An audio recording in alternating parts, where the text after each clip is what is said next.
Have you ever heard that statement, if you don't like the weather, wait 5 minutes? Well, we didn't even get 5 minutes. I'm gonna restart that video so you can get a little bit better of an idea of where I am. Got the phone propped up again. No, I'm not holding it. But this is a little bit more of kind of what you'd see when there's not a snow squall coming through. This area is big rolling hills up on up top. Of course, we have a canyon that the school's in that's carved in a basalt rock that's flood basalt from volcanic eruptions thousands of years ago. But up top, it's rolling hills.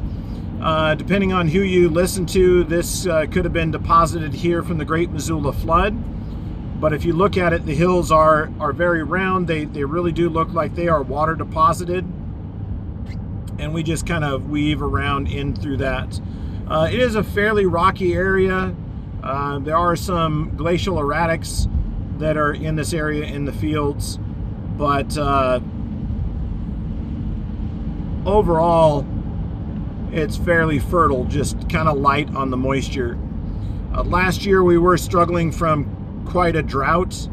The crop yields in the fields were really not good. Some farmers were debating, you know, do we really harvest or whatnot, but we're better this year. I think we're not quite in a drought. We're a little bit more up to average. But yeah, the other thing is, those of you that are in wheat production that run combines, this area is where the side hill combines really got perfected. So if you look at all these hills, there are some pretty good slopes here. We have families that harvest wheat on hillsides that you'd feel uncomfortable driving your car down. There's a good shot of what things look like out there in the distance. Just a gorgeous piece of God's country up here. But yeah, this is the land of side hill combines. Combines set up to handle slopes. I don't even know what percentage of the slopes. I'd have to ask my students. They'd tell me in a moment. But yeah, big rolling hills, lots of wheat, lots of lentils, lots of garbanzo beans. So if you like your lentil soup, if you like your hummus, this is the area that it grows in. So definitely just a gorgeous area to teach in. And my students actually come from quite a distance. Some of them drive in from other communities to take advantage of what's offered at our school. I do have some that drive from basically an hour away every day. So that also means, as an ag teacher, when I do project visits, it could take me an hour to go from school to where that student's project is. So like for right now, if I were to go from this one student who's not quite the furthest out, I have one that's out further, but it could be 2 hours in between students if I was going from one house to another. There you go. There's a nice rolling hill. You can see a little bit of green on there. So what was seeded last fall is starting to come up. And that's what I was talking about as far as covered with winter snow to keep it protected. The shiny bits there, that is a bumper crop. In case you've never seen a bumper crop before, it was planted by a local gentleman who my understanding is has since passed on. But yeah, we do have a sense of humor out here too. But this is a very gorgeous area. A lot of the families have been here for a very long period of time. Roads are named after them. Farms up here aren't measured in the dozens of acres. They're measured in the thousands of acres. So I've got several students whose families farm several thousand acres.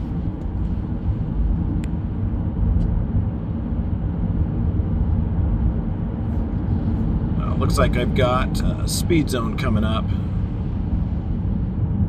Didn't see that on my way. But we're starting to head downhill now, back into town.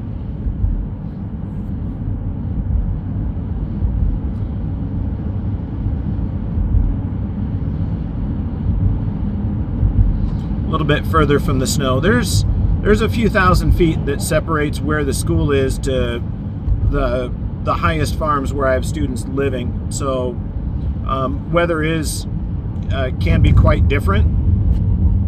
I think they're doing some utility work here, so road's a little rough. Pardon me driving over the yellow. I'd rather not driving the gravel if I can help it. There you can see where the bedrock is. My camera's kind of tipping on its own. If it falls, I'll just go ahead and stop the video, but oh, and those of you that when you hear Idaho, you think our crops are going to be potatoes. We don't grow potatoes up here. This is wheat and timber country. So yes, northern Idaho has trees. So those of you that have visited Boise and are wondering how I can say that this is timber country, we do have trees up here and lots of them. But you've got to go up into northern Idaho to find them. Get that tipped back there.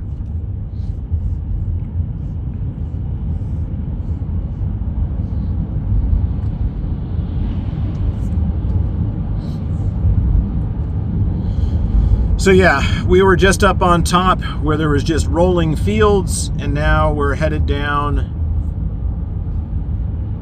the grade into the bottom of the canyon where the school is. There's a lot of very unique history. Oh, there's some geologic history there. There's columnar basalt. But there's a lot of very unique history in this area based around agriculture. And really, how in the world do you transport agricultural products from the growing regions into the urban centers where they are consumed?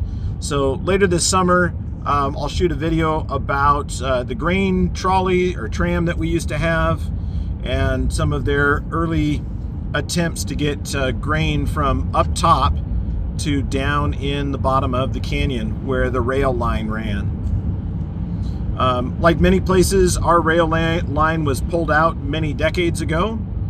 It's now just a walking path, but it is not functional for hauling any freight. No trains can run on it. There's no tracks left.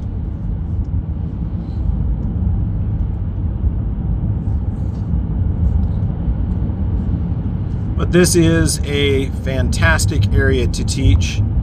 A lot of freedom here, a lot of fresh air.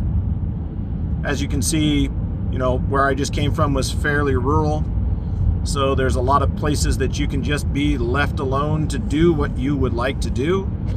Definitely an area that the American dream is alive and kicking.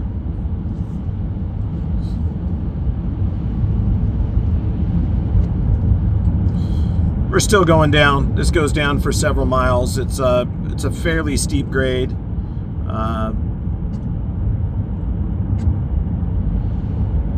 Doesn't rain a lot here in the summer. We get a lot in the spring and we get snow in the winter, but in the summertime it's fairly dry. We have occasional thunder showers that come through, but most of the summers are pretty warm and dry. A few years ago, we had kind of a freak weather event here. It affected all the way to Oregon, where I was teaching. This area up top where we were, it was up to 125 degrees. Definitely not great, and it really stressed out the crops and a lot of the trees and livestock. But that was kind of a freak, once-in-a-century deal to get weather or where the temperature got that hot. In the summertime, 100 degrees is kind of average. We just kind of expect that you know, just assume that it's going to be 100 degrees and you're going to be right.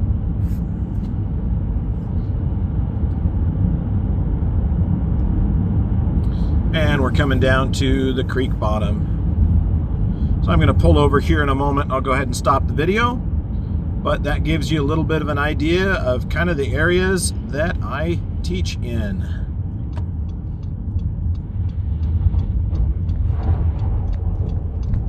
There you go, and there is the river bottom. So we're down basically at the bottom of the canyon.